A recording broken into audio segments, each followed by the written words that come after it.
I thought it was positive for me. The work and I can understand where you don't take any of the technology.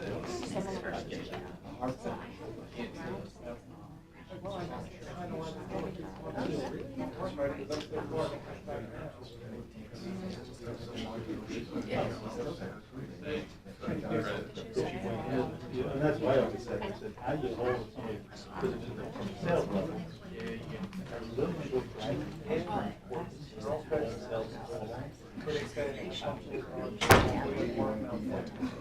One word.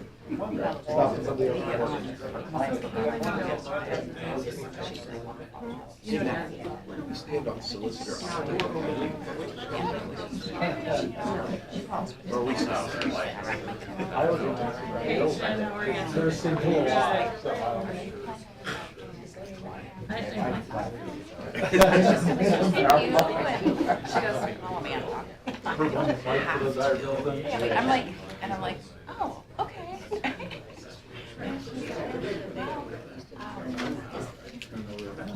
Is this your first time coming here? Yes. I know you. You better make them easy questions And I'm like, anytime.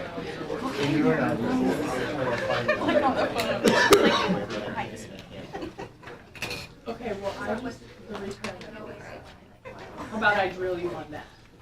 Because you can answer that. I can't. You can? Well, that's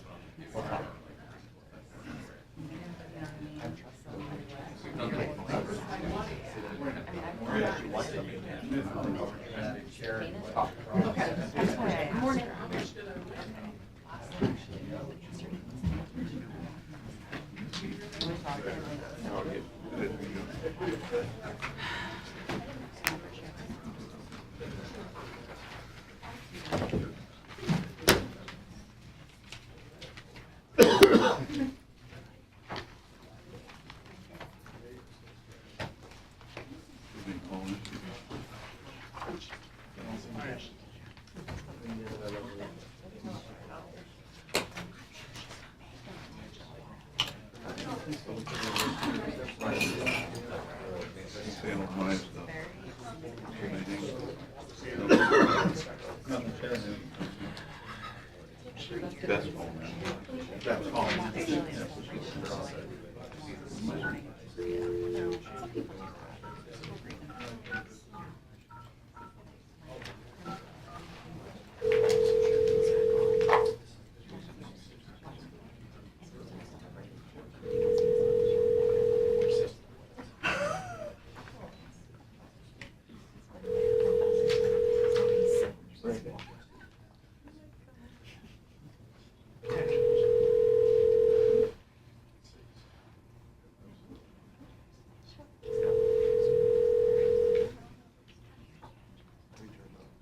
See if that's calling.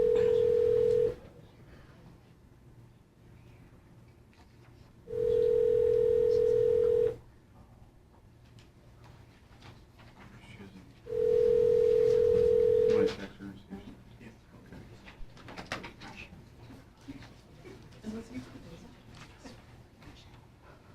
Okay. Morning, everyone. We ask you to please rise for the opening prayer and pledge allegiance before we convene our commission public meeting. Dear Heavenly Father, we share in the excitement this morning of a new spring season that is upon us. And you are the God of all creation. And tomorrow we'll celebrate the 152nd anniversary of Arbor Day. We're thankful for the beauty of the trees. From the variety of the trees that produce flowers and fruits to the mighty redwoods, we are blessed to enjoy this magnificent part of creation. Our trees provide clean air to breathe, shelter, shade, fruits, nuts, and protect our soils. The leaves provide foliage that attract millions each year to admire the beauty. They provide habitat for our animals. And Lord, we thank you for this amazing part of creation that is so essential in so many ways. Father, next Wednesday we'll begin a new month, and on that day we'll set aside as a loyalty day. May we reaffirm our loyalty to our nation as united and recognize the heritage of American freedom. Let us look at those freedoms you have blessed us with for over 2 centuries. Let's be thankful for our American heritage, that so many have died for those freedoms we share. Now guide us in this meeting this morning with clarity and wisdom as we move forward with decisions. These things we humbly request in your name. Amen. Pledge allegiance to the flag of the United States of America, and to the republic for which it stands, one nation, under God, indivisible, with liberty and justice for all.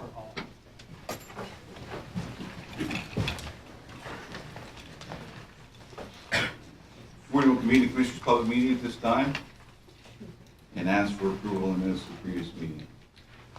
I will make a motion. I'll second. All in favor, say aye. Aye. Aye. Do we have any public comment on agenda items only at this time? Yes, sir. I just had a question about 5.4, the broadband. Where's that service going to be set up for? And is that a match grant? Shannon, What? question on 5.4? There is no match required for that grant. Okay. So is that the max 2 mil? Any minimum? The minimum was $500,000, the maximum was $2 million. Our construction estimate was $1.99 million, so that's what we put in. Is this for 3rd Street Plaza? Yes. Okay, that's all. Okay, thank you, sir. Thanks, Shannon. Any other questions? Okay, moving on. Proclamations. We have 2 today. First will be for the Lycoming County Conservation District. Matt, would you like to come up to the podium, please? Proclamation, Conservation District Week 2024. Whereas conservation districts are local units of government established under state law to carry out natural resource management programs. And whereas conservation districts work with landowners and local governments to help them manage and protect land and water resources on private and public lands. And whereas conservation districts were created in Pennsylvania in 1945 in response to the Dust Bowl of the 1930s to improve soil and water conservation. And whereas each county in Pennsylvania has a conservation district except for Philadelphia. And whereas local municipalities rely on conservation districts to plan development in a way that conserves and protects the local environment. And whereas districts also work with partners, including government agencies, private organizations, businesses, and others, to accomplish their mission of helping landowners to conserve natural resources. And whereas the districts are each led by a volunteer board of directors, with farmers, public members, and a member of county government, which identifies local conservation needs, decides which programs and services to offer, and develops a strategic plan. Now therefore be resolved that we, the Lycoming County Commissioners, do hereby proclaim April 28th through May 4th as Conservation District to commemorate the great work accomplished by the Pennsylvania 66 Conservation Districts. Signed this date, Lycoming County Commissioner Scott Mensker, Chairman, Mark Sortman, Vice Chairman, and Mark Mussina, Secretary. Matt? The Lycoming County Conservation District offers a wide array of programs that are geared towards helping local residents with conservation. Our basic mission is to make cleaner water for the county, its residents, and help farmers with the preservation of soils on their farms. Some of the programs that we offer are our Agricultural Conservation Assistance Program, which is a new program that's being funded, where we go out and we help farmers do large-scale projects on their farm to help conserve water usage and erosion and nutrient management with manure and livestock. We also offer a nutrient management program that works with large-scale operations or high animal densities to make sure they're managing the nutrients on their farm appropriately. Our Chesapeake Bay program is where we go out with each farm in the county and we help each and every farmer make sure they have the correct conservation plans that they need to have for a good operation. We have an ag preservation program where we're out preserving farms for future generations. We have over 92 preserved farms in the county, which is quite remarkable. And we have an ag equipment rental program where we provide at low cost to farmers no-till equipment that they're able to rent to do a better job of maintaining the soil on their property. We also offer several programs that help with environmental conservation and education. Chapter 102 Erosion and Sediment Control Program is where we go out on construction sites and monitor to make sure that the sites are providing appropriate erosion and sediment control measures. We have a dirt and gravel roads program. Our dirt and gravel roads program hands out around $500,000 each year to local municipalities to do environmentally sensitive maintenance to roads, help keep the ditches cleaner, help the water runoff on the roads to be cleaner. We have a watershed assistance program where we go out and we help landowners that are having stream erosion problems get the erosion problems fixed. And we do a lot of environmental education. We spend a lot of time in classrooms helping teachers do environmental education. We have a very robust trout in the classroom program where we're teaching kids about the life cycle of trout. They're sent eggs from the hatcheries, and they grow them up through fry, and then they go out for a trout release. Then we partner with that with Fish and Boat Commission. One of the outlying programs that the Lycoming County Conservation District offered that isn't necessarily a water quality program is our West Nile virus program, where we're out in the county April through September monitoring mosquito numbers and treating to keep the mosquito numbers in check and monitoring for the various diseases that they can pass. Does anyone have any questions? Thank you. Thank you. Commissioners, you have any comments? No, thank you. Appreciate the work that you guys do. Obviously, we met with you yesterday morning, so kind of a recap of that for Yeah. us, but I appreciate what your department does. Yesterday, we had a legislative breakfast up at the one restaurant, local restaurant, and I heard from the local legislators, state Senator Yaw and Representative Ham and Flick, and Congressman Mooser's office, and to hear what's going on statewide to assist our local conservation districts. Yep. So, we have a proclamation here we'd like to present to you and your staff, and get a picture with you. Okay. Thank you.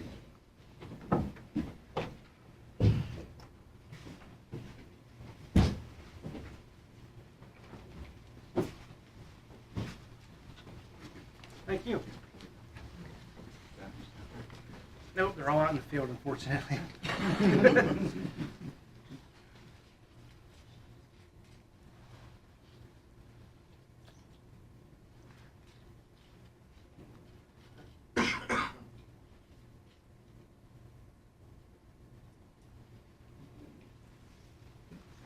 Thank you. Thank you. Thank you.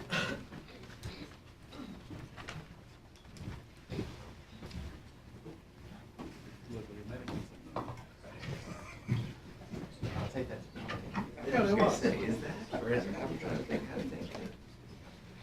Okay, our second proclamation is the Junior League. It's their 95th anniversary, and we're honored to have you here this morning. And Commissioner Sorman has a proclamation to read. Yeah, I'm proud to be able to be the one presenting this or reading this proclamation. It's a great organization. I've been fortunate to know a lot of the women that have gone through this organization. They're wonderful people that's helped our community. So whereas the Junior League of Williamsport was founded in 1926 through the efforts of 12 Williamsport women who wanted to solve community issues through volunteerism and leadership, and whereas the Junior League of Williamsport members have worked tirelessly over the past 95 years for the betterment of Lycoming County, beginning with well baby clinics and Braille projects. Whereas League members were a driving force in historical preservation by publishing several books, including The Homes of the Heritage of the West Branch Valley, The West 4th Street Story, The One Room School, Lycoming County's Legacy, and supporting Millionaires Roads Group. And whereas members of the League embody a wide range of backgrounds, interests, and professional pursuits that work in concert to identify unmet needs and create bridges to facility changes, and whereas the League transits its members to become active civil leaders who make a lasting impact on the community, and now therefore be it resolved that we, the Lycoming County Commissioners, do hereby proclaim April 2024 as the 95th anniversary of the Junior League of Williamsport, and urge all citizens to acknowledge and celebrate the positive contributions that the Junior League has contributed to the County of Lycoming. Signed, Lycoming County Commissioner Scott Metzger, Chairman, Mark Sorman, Vice Chair, and Mark Messina, Secretary. Thank you very much. Please. Thank you. Thank you, gentlemen. I just wanted to cover a few things for those of you that are not unaware of what the Junior League is. In 1929, our league was founded by 12 women, and they sought out to provide volunteer work with women and children in the Williamsport area, which then later reached Lycoming County as a whole. Our mission as an organization is to advance women's leadership through meaningful community impact. And this looks something like volunteer action within the organization with other organizations. This looks like training opportunities that we have for our members, as well as collaboration with other organizations. Our vision is that the League of Williamsport is a resource and advocate that is committed to improving the quality of life for children and their families of Lycoming County. As what was mentioned in the proclamation, we started out as a league developing Well Baby Clinic, worked and created the Bloodmobile here locally, which then spread across other counties as well. By the 1960s, league members were publishing books. We also had a focus on historical documentation, like what was mentioned with the buildings and other structures, which now we're all familiar with Victorian Christmas. We did have a part of that, and some of our members are now running that organization. The league's support reaches far and wide in the community. Back in 2005, the league had pledged $25,000 to the James V. Brown Library. We helped to open the Children's Library Wing. So that was one of our major initiatives. We've worked with other organizations such as the Central PA Food Bank, the Project Linus, Fire Tree Place, and many more. One of that project, we have then handed it off to the YWCA. They now run that through their YWCA boutique right here in Williamsport. As a member of the league, you can expect to have many opportunities to serve in our community, whether that be serving on a committee as a volunteer member, you can serve as a leader and chair a committee, and then you can also serve on the board. So there's many growth opportunities and leadership training opportunities. New this year, we are working on a project called Code Red Period, in which we are focused on period poverty in the county. We are working with several school districts, and we are supplying period products to children that might be below poverty level and cannot afford menstrual products. So this is a huge new initiative for us. We expect growth. We have received a lot of support by other local community members, whether that be through donations or helping us pack the bags that then do get delivered to the school districts. Being a part of the Junior League has actually broadened my knowledge of our community in the Williamsport area. Before joining the league as a member, I didn't really know how many nonprofit organizations or how much need there was in our area for this type of help. And now here I am serving as the president of our organization, and I'm so proud to be called a member. And I do actually have two of my board members here with me to receive this proclamation as well. So we have our vice president, Melissa Kelly, and then we have our community vice president, Michelle Boyles. Thank you for being here. Thank you. Well, we're in the middle of National Volunteer Week, which I believe runs from April 21st to 28th. And your organization embodies the spirit of volunteerism, and you're a classic example of what volunteerism is about. And we want to thank you for your work in the community and the long history. You're approaching 100 years. Not too many things make it to 100 years, and it's because of the women that have been in this organization, the great work they've done, and we want to thank you. And please extend our thanks to the many women that are doing great things in this community. Absolutely, thank you. Yeah, Commissioner? No, my mom was in the Junior League way back when, and it is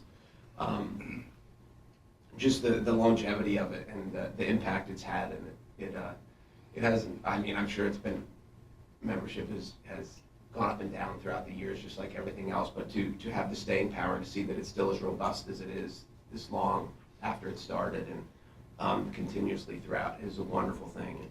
And obviously with how far women have advanced in the last 100 years, and but there's so many more battles that women are fighting. I don't know if people have seen the Harvey Weinstein ruling that came out today. So there's still a struggle. There's still a gender struggle in our society, and what you people do is just a wonderful thing. Thank you. You know, recently saw it with the WNBA and differences in pay. You know, Caitlin Clark, what she gets paid, what she's going to be receiving compared to a regular NBA star. Just the differences in pay across the board, you know, across our nation, which is, you know, inappropriate. Any questions? Okay, I'd like to present the proclamation to you. Get a picture with you and your staff. I'll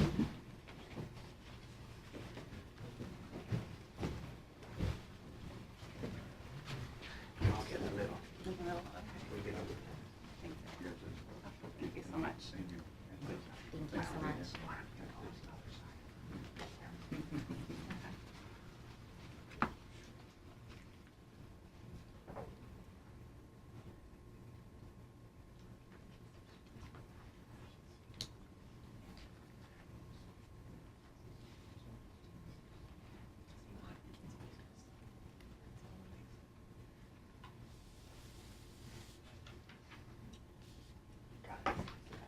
Thank you. Thank you again. Thank you.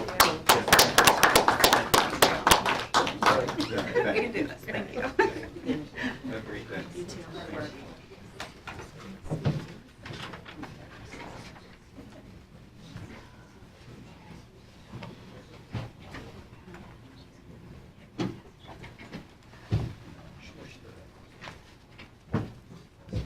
And there we go. Okay.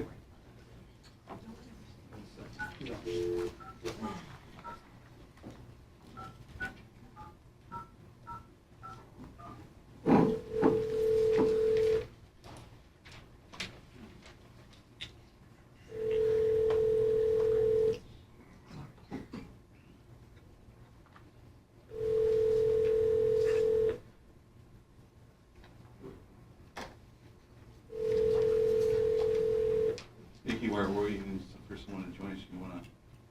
Sure. Bid openings? Sure. So we had one bid due for ADA renovations. We received 3 responses. Okay, we have you on the phone, Beth? Yes, sir. Okay, thank you. The first company is H&P Construction. They submitted an amount of $203,193. The second company, JB Gibbons Construction, $210,307. And the last company was Yoder Builders, $369,480. Okay. Nikki, where is H&P Construction located? No, I can find out for you. And these are the ADA renovations regarding the polling places. That's correct. Okay. Thank you. Okay. Moving on to reports. Caitlin, good morning. Good morning, Commissioners. Presented for your ratification are invoices due through May 1st, 2024 to be paid on April 24th, 2024 in the amount of $1,856,706.07. The breakdown is as follows, with 39.16% being funded by the general fund at $727,121.71. 40.50% is being funded by other grants and pass-through monies at $751,920.82. 17.31% is being funded by RMS at $321,307.48. And 3.04% is being funded by escrow at $56,356.06.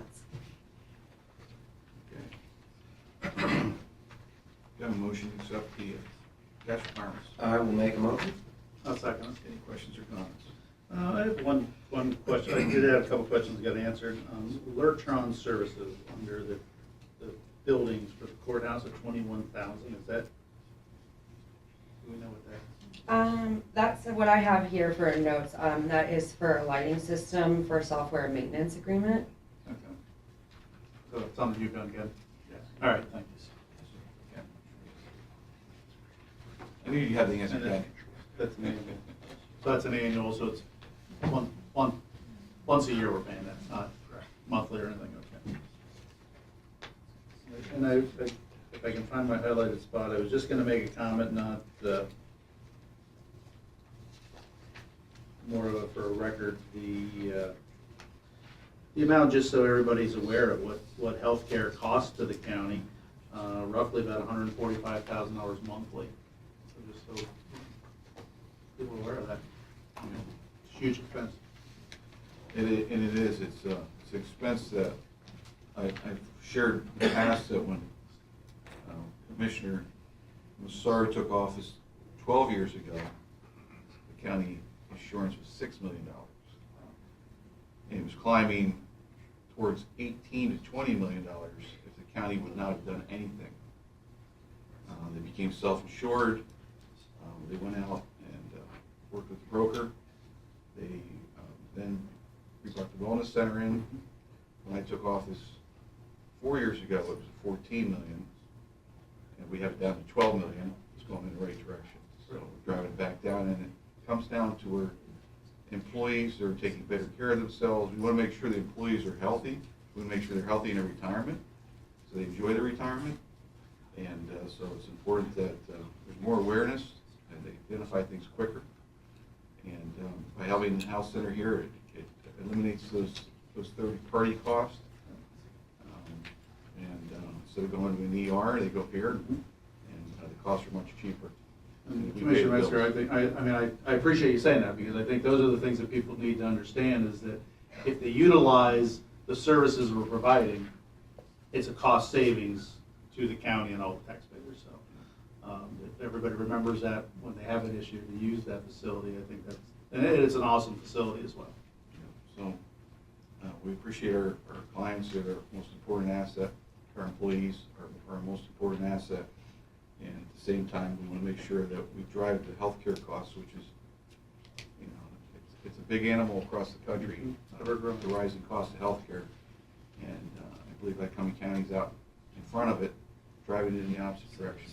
And that's what we want to do for everybody involved, healthy employees and reduce costs. So, thank you. Very nice. Commissioner, if I may, just one thing about the cost that you identified. Since we're self-funded, we pay claims as they come in. So it may be high one month and it may be lower one month. Okay. So it's not just a net. All right, thank you. That's good input as well. Okay, thank you. I have a motion. I'll make the motion. A second. All in favor, say aye. Aye. Aye. Thank you. Thanks, Gabe. Thank you.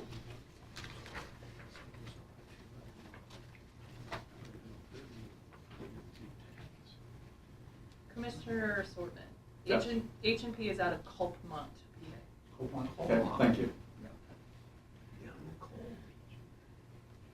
Okay, moving on to information items. Kayla Webb. Good morning, Kayla. Glad to have you here today, and Thanks for having me. looking forward to your presentation. You just want to give us a little bit of your background first before you go into your presentation. Sure. Good morning. First off, my name is Kayla Webb. I am about to graduate from the Emergency Management program from Penn College. I'm currently interning. Tomorrow is my last day with Rose to Freedom Center for Independent Living here in Williamsport. And I have been working with them and Lycoming County Emergency Management since, I think, around November on this project here up on the board. So the first thing I'd like to do is introduce it, which is called Lycoming County Functional and Access Needs Survey. And what it is it's a self-identifying tool for individuals in the community to let the county know of any kind of specific needs they have, that they would like the county planning or emergency first responders to know. So we did go with the name Functional and Access Needs Survey, despite Rose to Freedom being giving services to individuals with disabilities, because within the county there's a lot more individuals that would need help during evacuations or need to be taken into account during planning. For example, there would be individuals without cars, without radios, without any way to hear about the news. So we kind of broadened the name. Do I have the clicker? Or You just tell me next slide. Okay, go ahead. So what I've included was the census data for 2022 for the disability community. So it's 16.4% with that 1.8% kind of up and down. So it's about 18,726 individuals. Again, though, this is only individuals with documented disabilities, which means the number that we would be representing with the survey is actually much higher. Go. So this is a flyer that you will see, one in the cross-country game program. I believe it's distributed at every home game. Additionally, I have also set up some flyers. It looks different from this. This is the second version. At Wise's across our county. Wise has a public bulletin board, so when I called around, they were one of the only people I could hang it up at because I was trying to reach as many people as I could. Additionally, I have attended alongside employees from Roads to Freedom a couple different public events, and we have also passed it out there. We've also emailed and given it to different community service agencies. So again, this is one of the flyers which can be found on the back table. We put them out there before you leave if you would like one. But there is a slightly different version which will look closer to something else later towards the end. So once you do scan that QR code, this is the first thing following hitting start now for the survey that you'll see. Is the consent and disclaimer for the participation. Because this is presented and it will be used for the county reasons, you need to read it. Unfortunately, I know it's kind of long, but what it basically says is that you're voluntarily doing this. We will be keeping your information confidential. It'll only be used for emergency planning and response efforts. By providing the information, you are saying that it is accurate to the best of your ability or to your knowledge. This is the second half. Again, I know it's a little long, but it's all very important. So again, it's just, contact information, and if you need any help filling it out, there is a request to ask Roads to Freedom for help. That's about it for that. The next part is actually the very, very important consent. So by selecting the I do agree, it means that you are okay with us mapping and providing the information to the county planning and emergency services. If you do not agree, your information is not going anywhere. In fact, you can exit right out of the survey. You don't even need to hit I do not agree. So that's very important. Without it, they cannot have the information. And we included an example of the way it kind of is set up. After some trial and error, I kind of find out in looking at other surveys, the easiest way was to allow people to select multiple different options. So this is just one section. So that would be the first portion that you would go, and as you continue scrolling, it would move on to something else, which is additional diagnoses not listed above. I know I'm not an expert in this area. I know that there's no possible way for me to include every single diagnosis, so I added an additional section for you to tell me, for you to tell the county, whatever you would like. Same thing with that second one, anything that you believe is important. So it's not limited to, but some of the examples I gave was medication, medical equipment, triggers. The example we use is if we have an individual with autism whose sirens may be a trigger for them, that could be included for potential situations. So this is what I was speaking of, the flyer. The other option looks more like this if you do see it out in what I call the wild. So this is what it looks like. So this is what we're proposing. In emergency management, the one thing I would like to know, I guess from that kind of standpoint, is that everyone is receiving this to the best of their knowledge or the best of our ability. And not everyone uses social media, not everyone watches the news, and not everyone visits the Wises that I was able to put up. So what the overwhelming majority of citizens here in Lycoming County have in common is that we all receive mail. So this postcard, I would hope and would like to get some help getting to the 58,000 residents here in Lycoming County. Unfortunately, it's a very large undertaking for a nonprofit. Fiscally, if it's not completely impossible. They are, if you work with a nonprofit or a nonprofit, you know every cent is pretty much dictated for its use. There's really no extra to pull from anywhere. And it's why we're actually looking towards the county for financial help to get this postcard out to everybody. Again, like I said, it's hard and mission to get to everybody, but this is one of the ways I think we could. Overwhelming majority of us receive mail, whether we want to or not, but yes. So is there any questions? I'm curious, how much does it cost to send those postcards? So from my standpoint, without having any kind of background, I'm just nobody. Vistaprint quotes me at $35,000, but nonprofits, if you didn't know, Vistaprint gives, I think it's 40%. So $35,000, 40% of that. That includes the printing, and that also includes them taking care of sending it to all the homes. So mailing was also involved in that.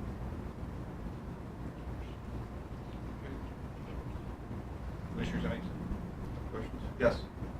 How many other counties in Pennsylvania have a similar registry? Well, it's not just Pennsylvania. There's actually similar registries across all of the United States. One of them, this is what Sullivan County's looks like. So theirs is called the Special Needs Registry. We didn't go with that name. We went with the Functional and Access Needs Survey. So I don't have an exact number on how many, but it's a widely common used type of survey. Do we know, have other counties done the postcard campaign and how successful they've been? I don't know about success rates. Sullivan County is one that I know has done it. One of the other ones I've seen has done a pamphlet, but I won't know their success rate unless I was able to talk to them. Anything else? Haley, you're far from a nobody. Okay, you're doing some phenomenal work in the county, and we appreciate everything you do. I'm still incredibly nervous despite how many times I talk. Don't ever sell yourself short. You're doing some great things. Thank you. Yeah, thank you. Is there anything else you guys need? Thank you for being here and meeting with us at the Diversity Committee Yeah, absolutely. and being there, and you're welcome to come in the future and continue to do what you're doing. Thank you so much for Yeah, having me. thank you.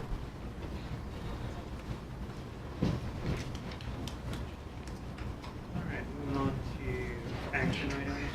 And 5.1 through 5.3. Morning, Commissioners. Morning. Before you, 5.1 is a change order with Anthony Bisco Architects to move 16 sprinkler heads on the third floor. Okay, it's a 2024 budgeted item. Correct. Okay, have a motion? I will make the motion. I'll second. All fair side? Aye. Aye. 5.2 before you is a contract to install the operators on the doors out of the Lycoming complex for the PRC garage. And it is a budgeted item. Motion accept. I'll make the motion. I'll second. All fair side? Aye. Can I ask, is that something that was originally, did we bid that out, or how did we? Yes, we have multiple bids for that. Okay, Yes. thank you. 5.3 is a change order with J&M Construction to remove and replace the drywall around the windows to repair the leaking windows. And we have, Tony Bisco Architects has done better on the pricing. He has talked to them and got them down to $64,000 at this point. So that's a huge savings for us from the original pricing that came in. Okay, thank you. And unfortunately, discovered there's windows leaking across the street, which we're gonna have to replace no matter what, whatever tenant we would have on what floor. It's a challenge that we have going forward, and we had some very heavy rains here recently that caused some damage. Caused a little bit of damage. Yeah. So, a motion, I'll make the motion. I'll second. all fair side? Aye. Thank you very much. Thank you. Thanks, Dennis. 5-4 Shannon.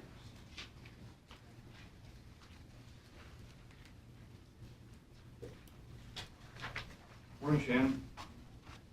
Morning, Commissioners. This is just a continuation from last week's agenda. I did not realize we needed a resolution to go with the broadband multi-purpose facilities grant. So this is just to ratify that resolution that was submitted with the grant. We submitted the grant last week for $1.99 million to go towards the renovations of 3rd Street Plaza's first floor. Okay, Director, will you please read the resolution?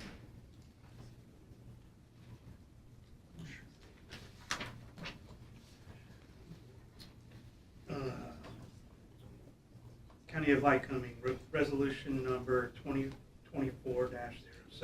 A resolution of Lycoming County authorizing the submission of a request for funding through the COVID-19 ARPA Capital Projects Fund Multipurpose Community Facilities Program through the Pennsylvania Broadband Development Authority. Be it resolved that Lycoming County hereby requests a COVID-19 ARPA Capital Projects Fund Multipurpose Community Facilities Program grant for up to $2 million from the Pennsylvania Broadband Development Authority to be used for improvements to 3rd Street Plaza. Be it further resolved that the applicant does hereby designate Scott L. Metzger, Chairman of the Board of Commissioners, and Matt McDermott, Director of Administration, as the officials to execute all documents and agreements between Lycoming County and the Pennsylvania Broadband Development Authority to facilitate and assist in obtaining the requested grant. I, Matthew McDermott, hereby certify that the foregoing is true and correct copy of a resolution duly adopted by a majority vote of the Lycoming County Commissioners at a regular meeting held April 18. I think we need to correct that. Right?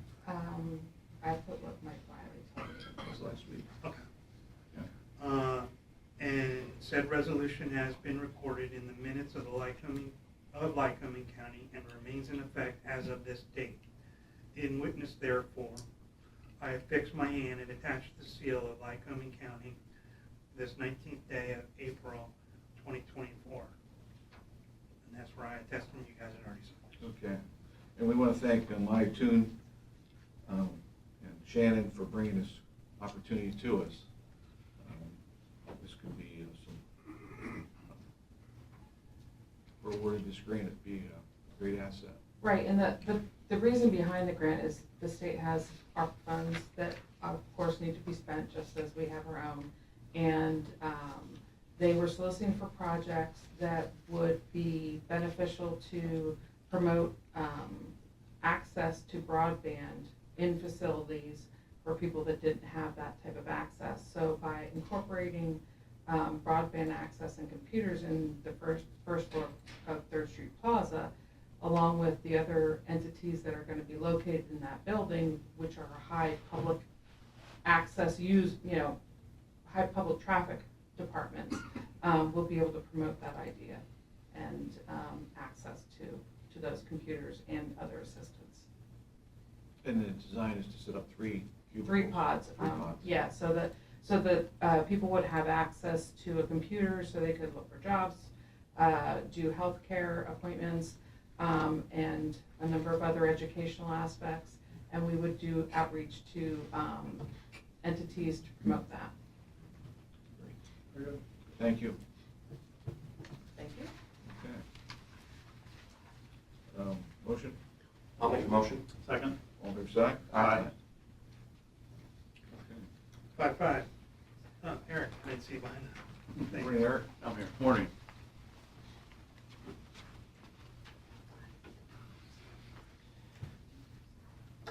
Gentlemen, Lycoming County, on behalf of the courts, together with our single county authority, which is West Branch Drug and Alcohol Abuse Commission, is requesting a $380,000 to support the Lycoming County probation with restrictive conditions treatment programs, formerly known as the County Intermediate Punishment Program.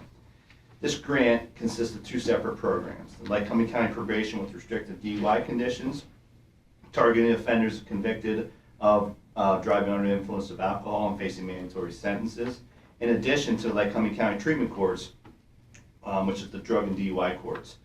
Both of these courts are accredited through the Pennsylvania State Supreme Court. I'm not going to go through everything, but a few of the items that this grant covers is drug and alcohol testing and treatment services, and also the salary and benefits of one adult probation officer who oversees a caseload of the probation with restrictive DUI conditions. Overall, the anticipated outcomes of the program is to reduce drug and alcohol use, ultimately reduce recidivism, and reduce the criminal caseloads through our criminal court system. The grant allocation is an annual allocation in the state budget. We have been receiving this grant since the 1990s. And I just want to emphasize that these funds are only to be used for this type of programming and for nothing else. That's all. Eric, refresh my memory, has this grant decreased over the years? Has it? Well, it's pretty much, I know last year we asked for the same amount. Prior to that, I don't know, Ms. McConnell. Since COVID, it's been level funded at $380,000. Since COVID? Yes. Unlike grant. Yeah. Okay, have a motion? I'll make a motion. I'll second. All fair side? Aye. Thank you. Thank you, Eric. Thank you, Eric. Jason, 5-6. Good morning, Commissioners. Good morning, Director. Good morning. Commissioners, 5.6, this is approve the 902 recycling grant application to DEP, the amount of $200,000. That is the cap for this available 902 grant. Now, I had this before you for approval before, but one of the items we weren't able to get clarity from the department as far as approval. So we have rearranged the 2 items, and we're seeking approval for curbside truck that I just had before you. And in that, we'll do a partial grant reimbursement of $106,049 from DEP, and our share of that would be $9,559.34 for a total of $115,000, and we'll still have a remaining $169,834 that we can go for the next round on grants. So we still have, and then the loader, the L90 DEP shares $93,951. Ours is $10,440.66, and I think that one will be completed as far as grant funding then. So, just seeking your approval. There will be no signatures needed. We just have to submit this electronically, but it's due here at the end of this month. Okay. Thank you, Jason. Have a motion? I'll make a motion. I'll second. All fair side? Aye. Thank you. Thank you. Thank you. 5-7 and 5-8. Beth, still with us? I am. Good morning, Commissioners. Good morning, Director Service. Morning, Beth.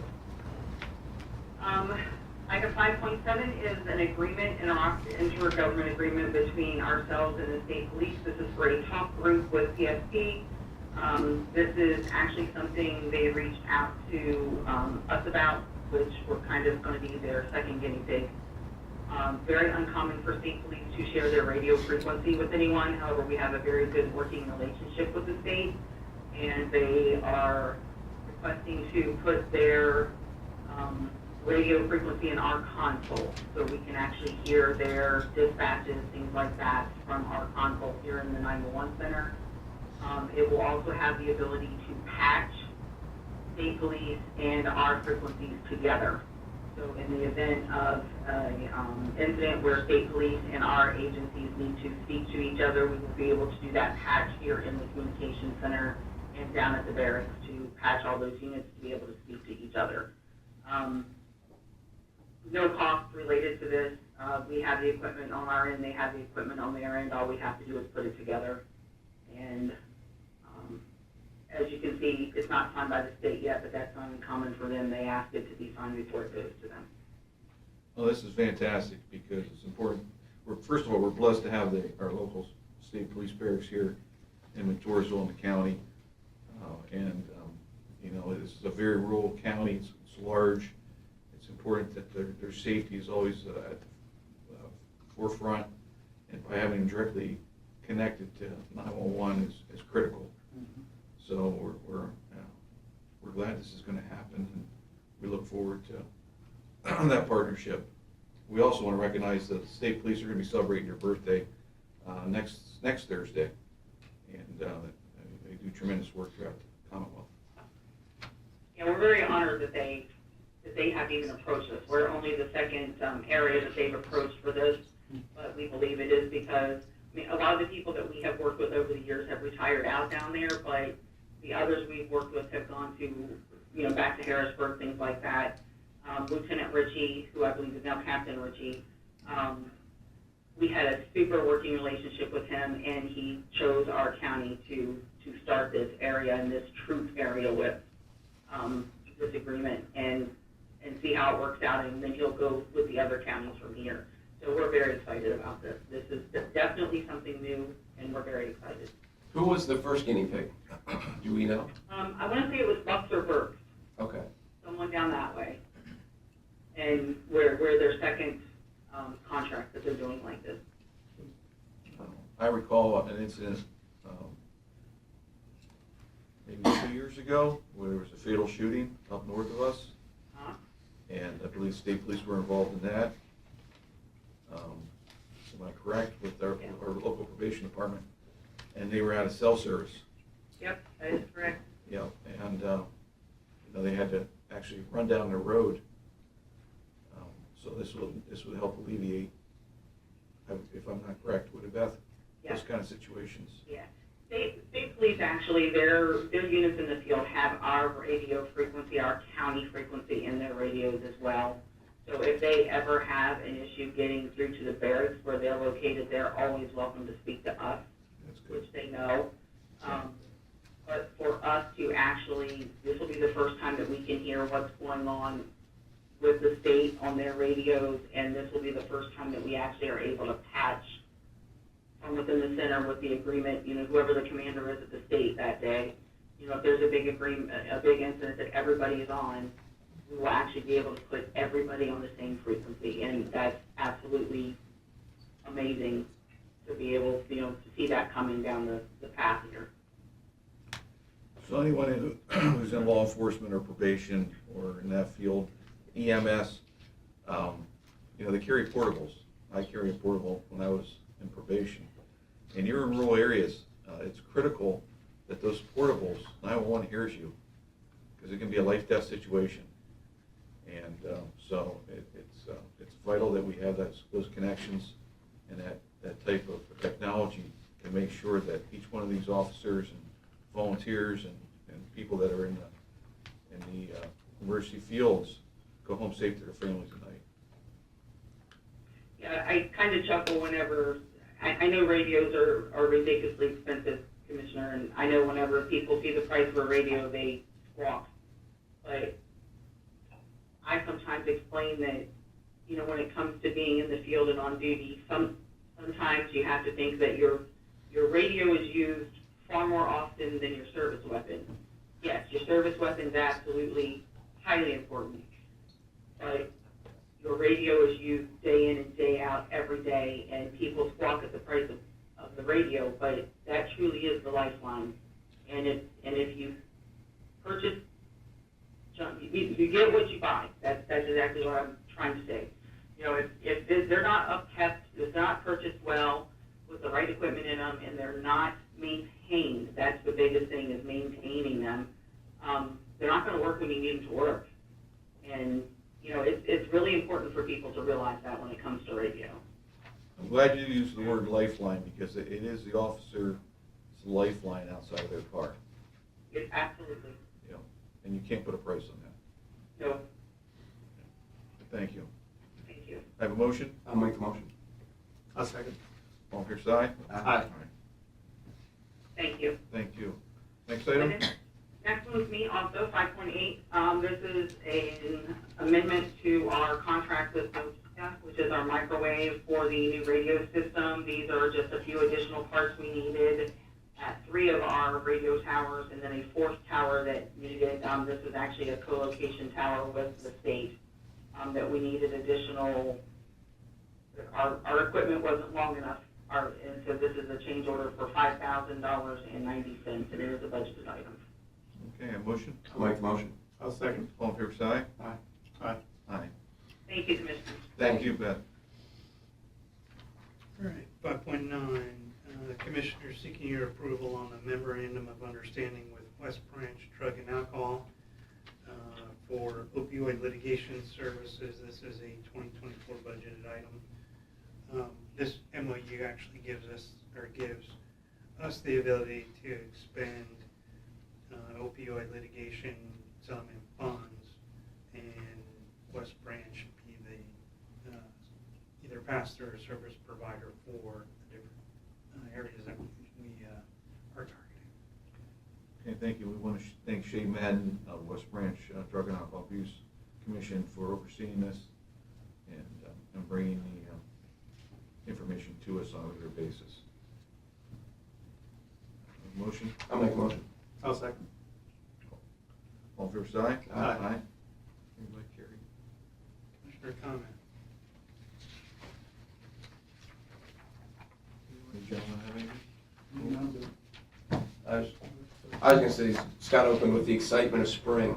I'm one of those millions of people who spend the next 6 weeks reminding myself, don't rub your eyes, don't rub your eyes, don't rub your eyes. So for some of us, spring is more exciting than others. I also want to mention, I know most of them are gone now, but it was just looking around. We had a busy meeting today, but we have Jason York, who's a longtime softball umpire. We have Dr. Craig Miller, who's a baseball umpire, and we had Eric Fortin, who was a wrestling official. And it was just another example of people who give back to the community, because in all these youth activities, you read that officials are getting fewer and fewer and more scarce and more scarce. And I know they get paid a little bit to do it, whether you're in a local level or PIAA level, but we need more people like them, and that they contribute to our society outside of just their regular 9-to-5 job. And it was just interesting that we had so many of them here today. And as previously mentioned, it's National Volunteer Week. Whatever your passion is, please get involved in the local. There's so many different organizations throughout Lycoming County that you can volunteer and help with. God gives us all talents and gifts. Please utilize them and give back to your community. And it's so important to teach our youth how important volunteerism is. And it's the backbone of society. So please give back if you're able to in any way. So we want to recognize and honor all those volunteers for all those organizations. Thank you for your time today. No, I agree with both statements, especially Commissioner Messina. I mean, it's amazing. We're a baseball family, so not to say anything rude about the umpires that are out there, but they're all definitely aging, and there's not a younger generation coming up behind, and it's really imperative that they do volunteer to get out and help with those sports. Public comment. Anyone from the audience? Okay, anyone online? Yeah, I have comments from Thomas Adams. Good morning, Commissioners and everyone else. I'm curious as to the progress of the levy system. I love how our county government works with the colleges in our county.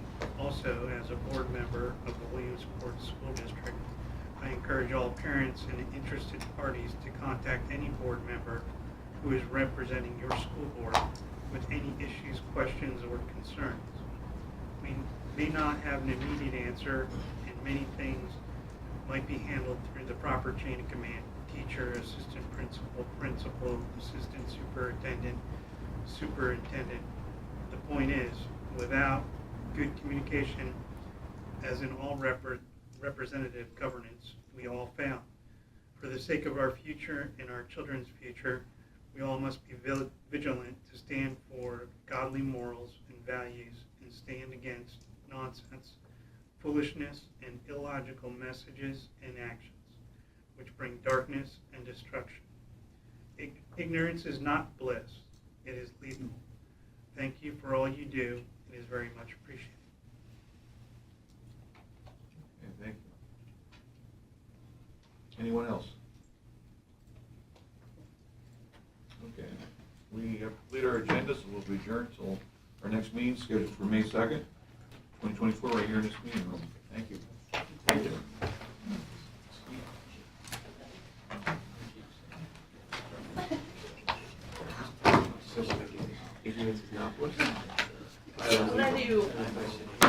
I was